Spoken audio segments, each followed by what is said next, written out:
अभी हुआ है।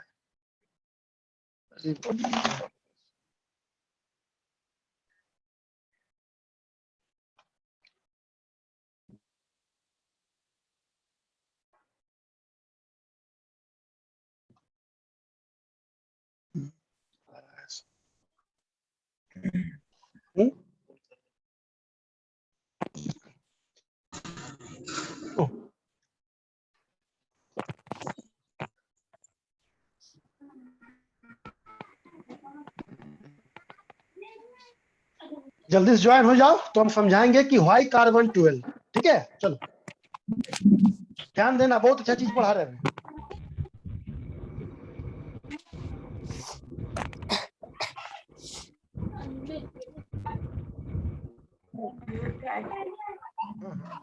होने देते।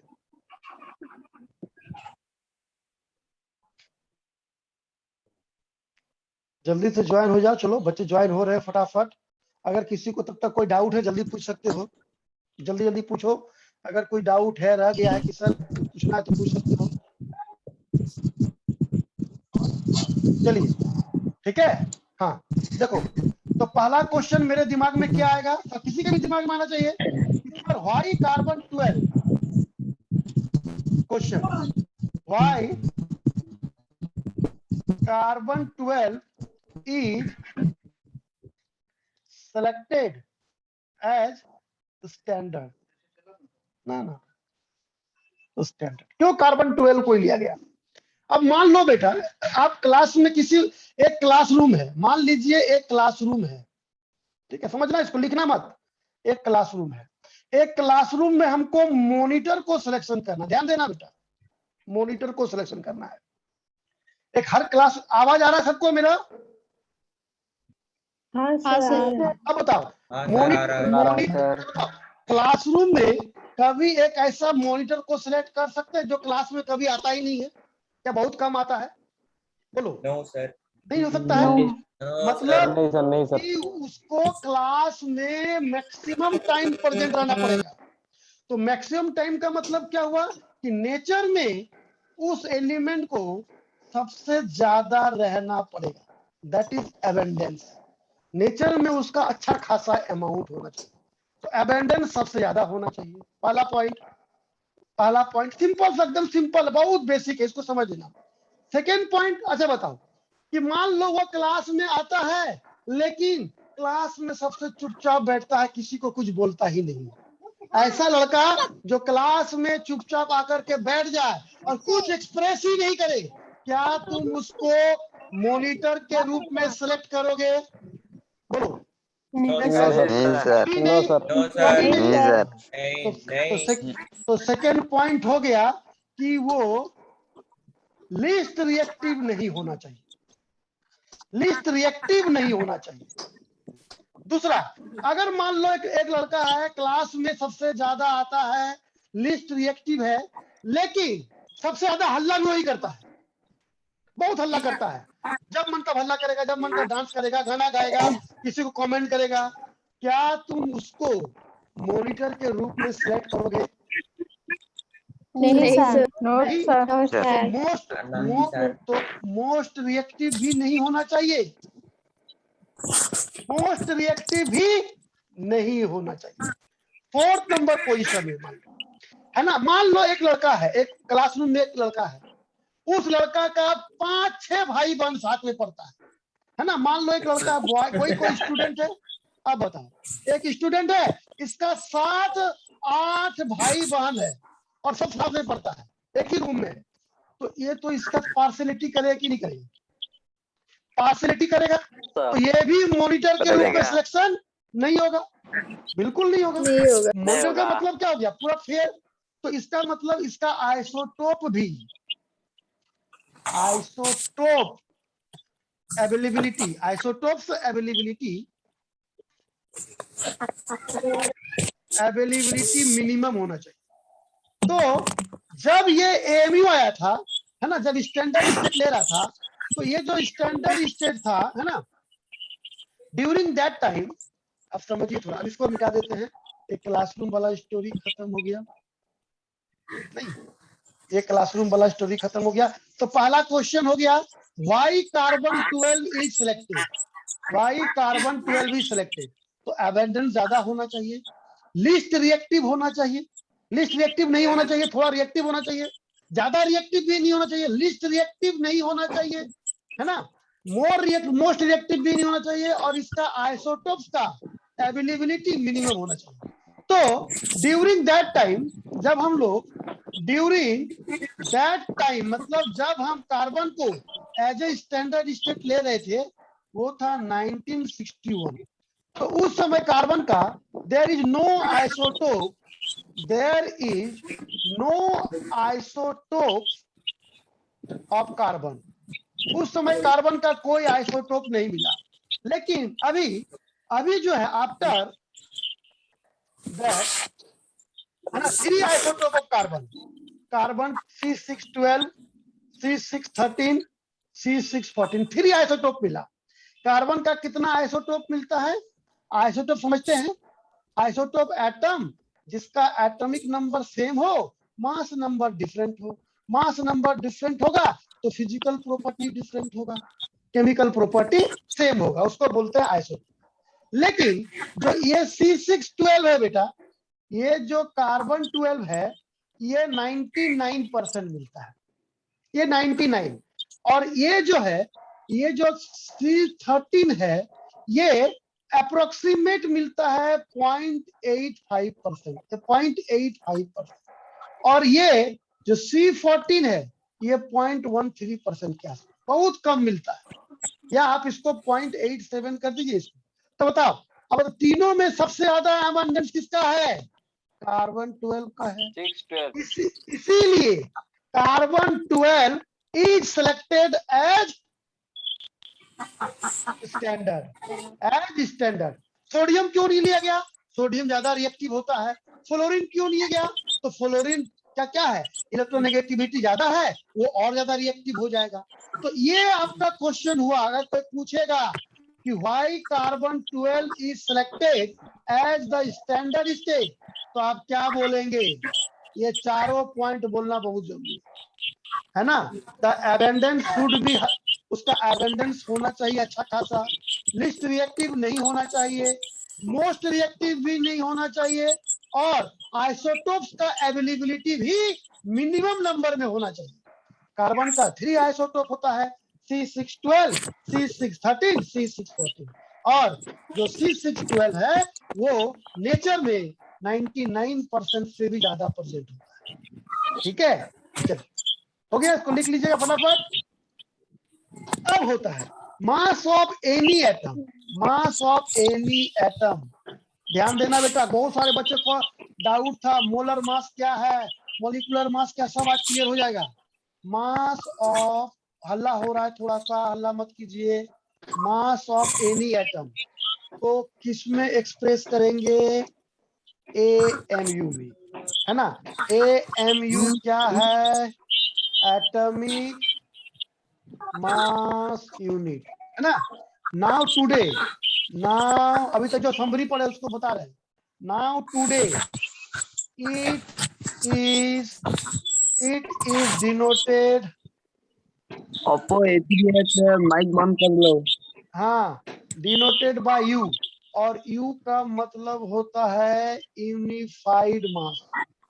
आज मॉडर्न केमिस्ट्री में यू को ही अप्लाई किया गया है।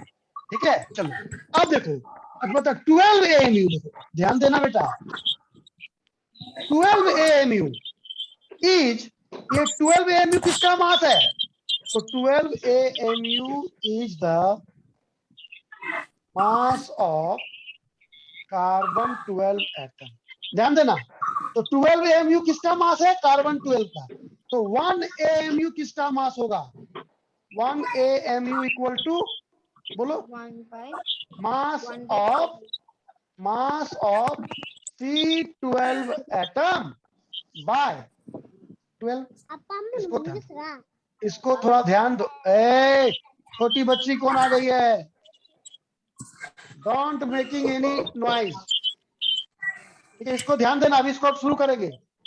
इस पॉइंट को ध्यान दीजिएगा, 1 AMU equal to mass of carbon 12 atom by 12।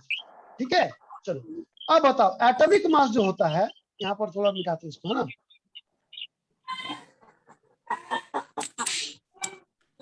Atomic mass, carbon का एटॉमिक मास कितना होता है बेटा, बोलो तो। कार्बन का एटॉमिक मास कितना होता है? 12 देखो, तो एटॉमिक मास ऑफ कार्बन जो होता है वो 12 ग्राम पर मोल होता है। ध्यान देना, 12 ग्राम एक एटम का मास एटॉमिक मास यूनिट में होगा, लेकिन 12 एटॉमिक मास जो होगा वो किसमें होगा? 12 ग्राम पर मोल। और एक मोल में कितना एटम होता है? तो 1 मोल इक्वल टू 6.022 10 टू का पावर 23 एटम, है ना जी। 1 मोल में कितना एटम हुआ? तो 1 मोल में हुआ 6.022 6.0 और 6.022 10 टू का पावर 23 को क्या बोलते हैं हम लोग?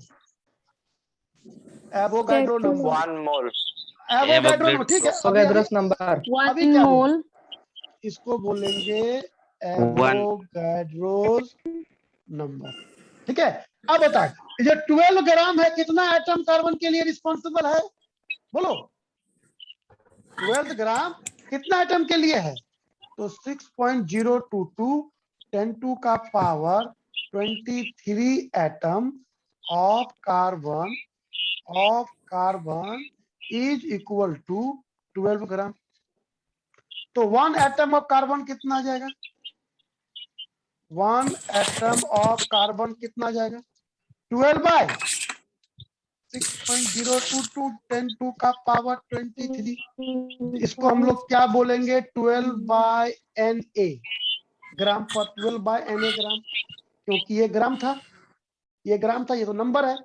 देखो ध्यान दो, 6.022 10 टू का पावर 23 एटम ऑफ कार्बन का मास हो गया 12 ग्राम। तो 1 एटम का मास कितना होगा? 12 बाय इतना ग्राम। अब बता, जो हम फॉर्मूला लाए थे AMU में, ध्यान देना बेटा, AMU, ठीक है। तो 1 AMU जो लिखे थे अभी, 1 AMU कितना के बराबर था? Mass of 1 atom of carbon. तो mass of 1 atom of carbon कितना हो गया? 12 by 12 by Na। Mass of 1 atom of carbon कितना मास हुआ? 12 बाय Na। इसको किससे डिवाइड कर देंगे? 12 से। फॉर्मूला देखो, फॉर्मूला हम लिखे थे AMU equal to 1 AMU equal to mass of C12 by 12, लिखे थे कि नहीं? तो मास ऑफ C12 एटम या 1 एटम, तो मास ऑफ C12 के लिए कितना आ गया 1 एटम का? 12 बाय Na। और इसको 12 था तो 12 से डिवाइड कर देंगे, तो 12 कैंसिल हो गया, ये हो गया ग्राम में। तो 1 AMU इक्वल टू कितना आ गया? 1 बाय Na ग्राम।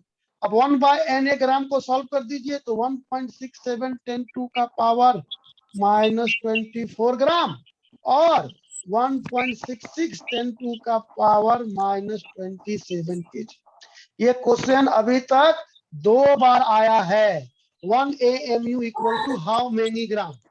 देखो किसी को डाउट है तो बोलो, देखो किसी को डाउट है तो बोलो। डाउट डाउट है सर। सर मुझे चलो समझ डाउट है नहीं आ सर, रहा है, डाउट मुझे है। कीजिए। बोलिए। चलो फिर से, कुछ नहीं समझ आ रहा है। चलो Repeat. फिर से मिटा के समझाते हैं, ध्यान देना। ठीक है, चलो ध्यान से सुनिए। हम लोग बोले, ध्यान दो बेटा, एक एक पॉइंट। 12 AMU किसका मास है? 12 AMU। तो 12 AMU कार्बन द मास, आराम से, मास ऑफ C12 एटम, एक एटम का, है ना, एक एटम का मास। एक एटम कार्बन का मास कितना हो गया? 12 AMU।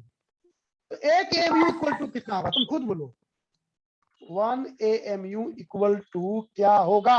1 by mass of carbon 12 atom by 12 12 atom by 12 होगा या नहीं होगा?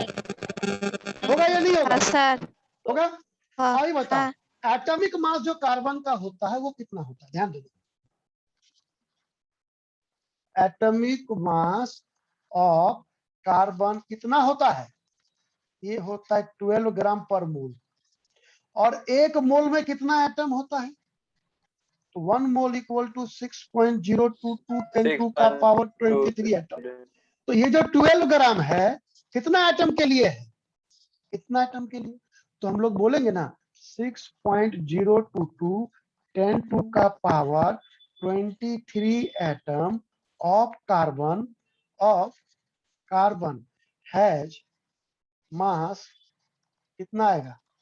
12 ग्राम। तो 1 एटम ऑफ कार्बन का मास कितना आएगा? 12 बाय तो 12 बाय 6 पॉइंट, इसको क्या बोल देंगे हम? इसको कितना बार बार क्यों लिखेंगे? हम इसको क्या बोल देते हैं? Na बोलेंगे ना, इसको हम बोल दिए Na। ठीक है, 12 इतना ग्राम। ठीक है, अभी बोलो 1 AMU। अभी ध्यान दो, इस पर आता है, इसको पुट कर देंगे, इसको हम यहाँ पुट करते हैं, ध्यान देना बेटा। ठीक है, इसको यहाँ पुट कर। अब बताओ 1 AMU यही था ना 1 AMU इक्वल टू क्या था? Mass of carbon 12 atom. तो mass of carbon 12 atom by 12। अब बताओ मास ऑफ कार्बन 12 एटम का वैल्यू कितना आ गया? मास ऑफ कार्बन 12 एटम का वैल्यू कितना आया? 1 एटम का, 1 एटम के लिए कितना आएगा? 12 बाय Na। और यहाँ पर कितना? 12 से डिवाइड करेंगे, तो यहाँ 12 से डिवाइड कर, तो 12 कितना हो जाएगा? 1 बाय Na। ये क्या था? ग्राम में था, ग्राम में हो जाएगा। देखो समझ में आया?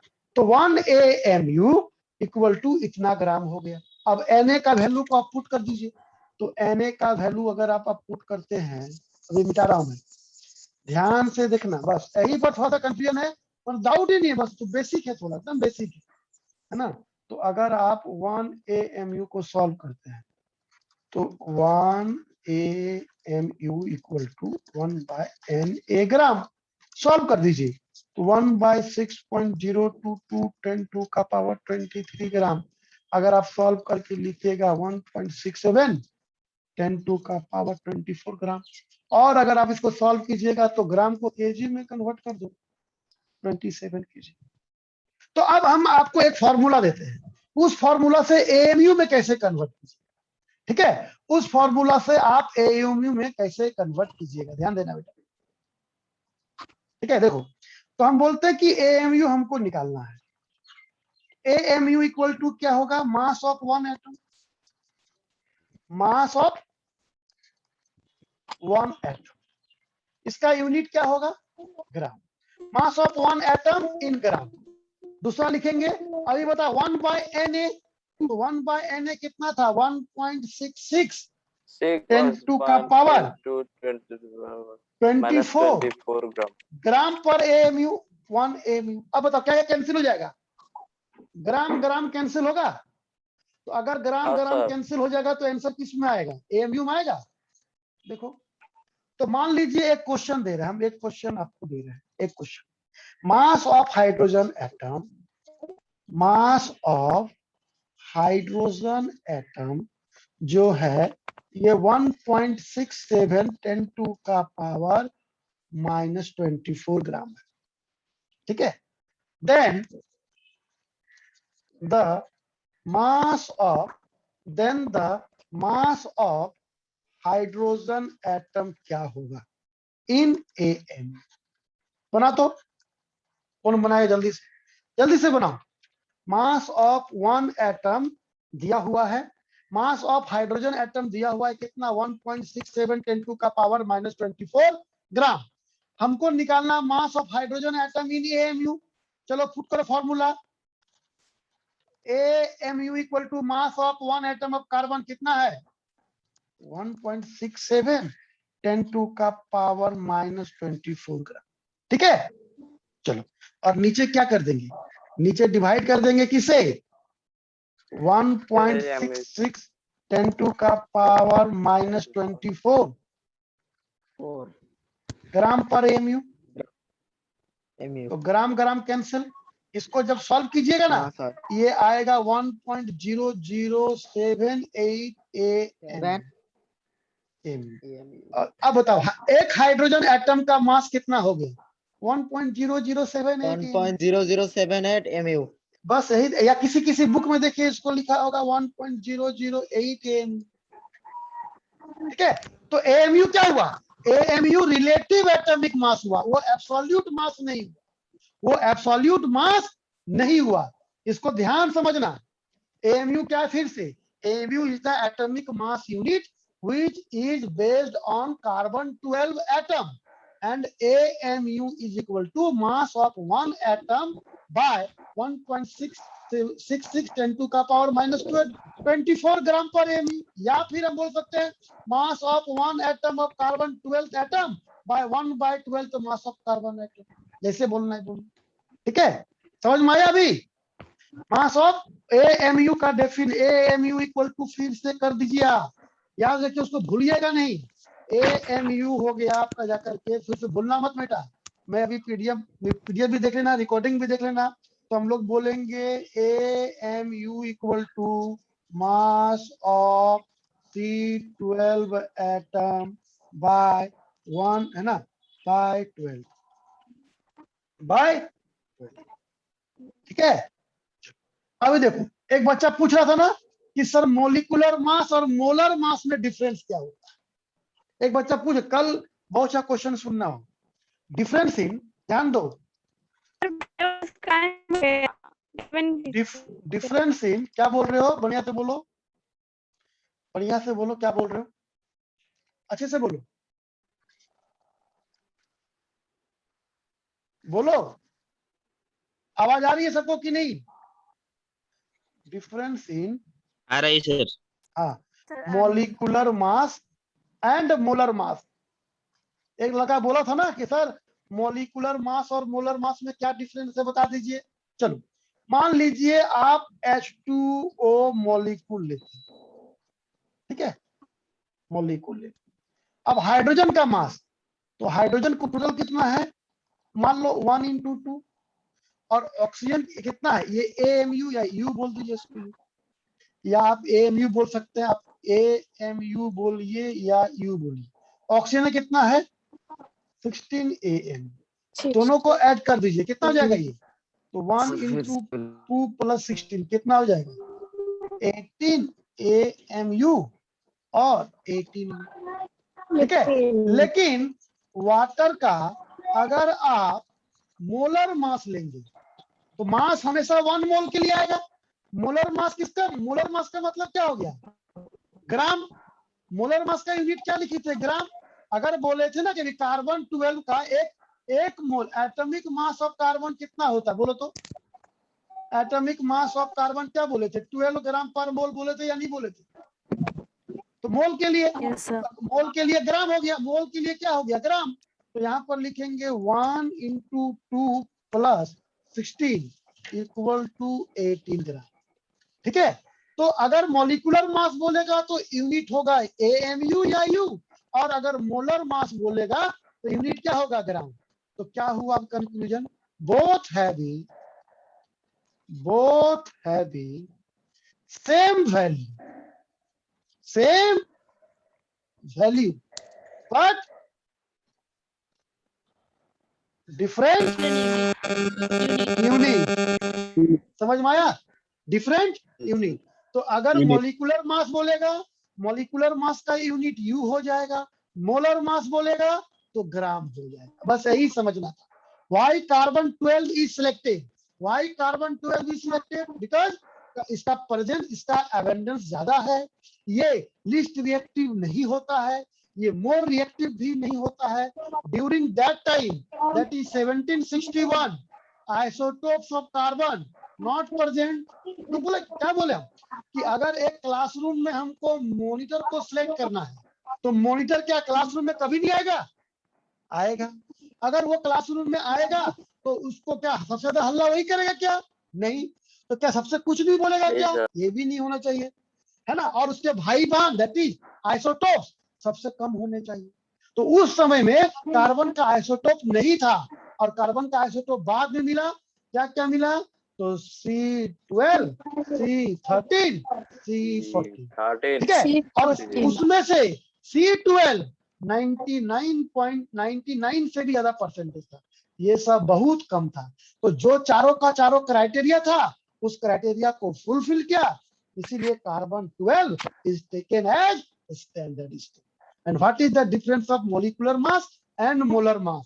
What is the Na? पूरा कंसेप्ट क्लियर हो गया है?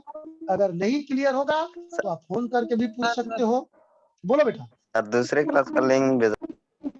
हाँ, ठीक है, ओके। और कोई डाउट? कल बहुत इंपॉर्टेंट क्लास होगा, उस क्लास को मिस मत करना। ओके, चलिए आज के लिए इतना ही। Okay sir. Thank you, thank you, recording भेज देना। Definitely. Thank you, sir. Hello, sir. Thank you. ये कहाँ से करना सर? सर कहाँ से? Sir, homework दे दीजिए. अच्छा कल देंगे, आज पढ़ा के कल देंगे, ठीक है। Okay, sir.